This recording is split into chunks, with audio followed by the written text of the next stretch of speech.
Georgia's been welcoming to data centers in the past as well, but things are changing, Joe Ripley, in certain counties. Yes, they are.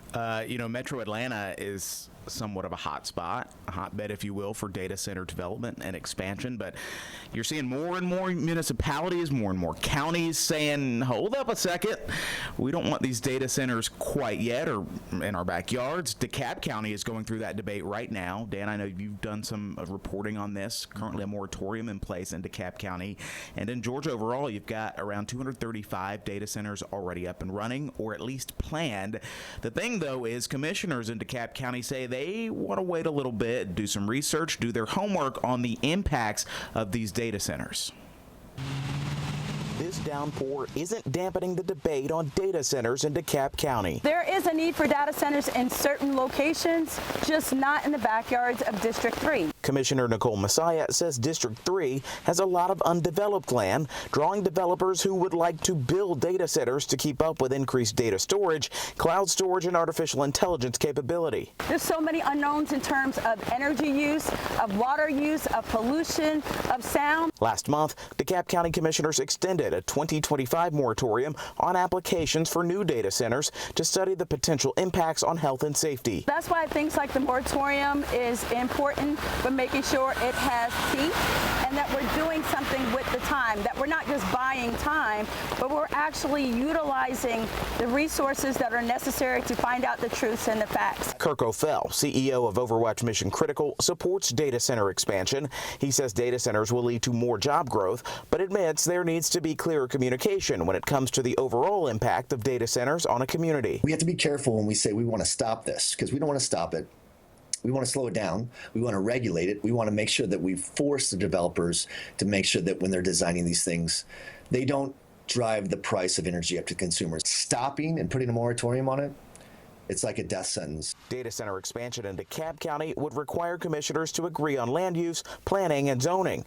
But Messiah says she's willing to hold off on moving forward to do more research and come to the right conclusion. Making sure that when we have growth, economic development and growth, that is protecting people and is doing what's right with people in mind. Commissioners recently extended its data center development moratorium through at least the end of September, so it's expected they'll meet again sometime this fall to further discuss what that development looks like there. 159 counties in Georgia? Yep. If a few start shutting their doors, it'll be interesting to see if maybe some of the other rural counties start opening theirs. Yes, and I think that is the argument that guys like Kirk O'Fell are making, is that counties or even states who shut their doors to this kind of development only invite more competition, more jobs to go elsewhere, to those places that are a little bit more inviting and friendly to data center development. Obviously, technology and how fast it's going, you heard in that Ryan Noble piece, is going to be a factor as well, because as the technology only further advances, Dan, we're going to need the capability to support it, and data centers seem to be that infrastructure that allows for that to happen. Like the buzz or not, we're all using AI. Most of us are. You're right. You got to have the infrastructure somehow. Until we can put them in outer space, perhaps, which Elon Musk has suggested we may not be too far away from. I want to point something out in an article I read yesterday. Sure. This is fascinating. Up in Pennsylvania, a rural town called Salem Township. It's becoming a bit of a data center alley there because it's all this rural farmland. The developers are going in, knocking on doors of farmers and offering cash for their land. Wow. One farmer, they own 89 acres there. They got $22 million. And think about how their life has changed.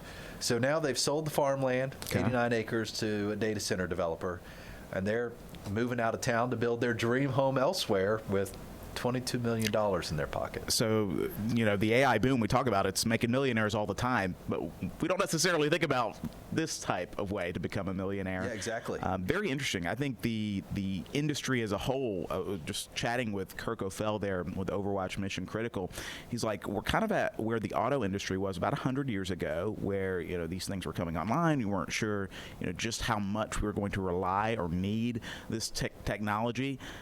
We needed workers. We needed a whole new workforce and training regimen to prepare the workers of tomorrow. And so he is arguing that, going to college, is an option, sure, for a lot of folks, but maybe consider going into AI, other tech fields that, what you're learning today may be obsolete tomorrow. And so we've got to find a way to not only build the physical infrastructure, but the human capital. What does it look like on that end to try and supply the necessary workers to support AI development? It's going to be interesting over the next 5-10 years, Dan, to see where this goes. And my kids are 15 years out from college, and there's no telling what that. I'm not even trying to predict what college is going to look like then. We'll deal with that down the road. Joe Ripley, always good having you. Thank you, sir. Glad to be here.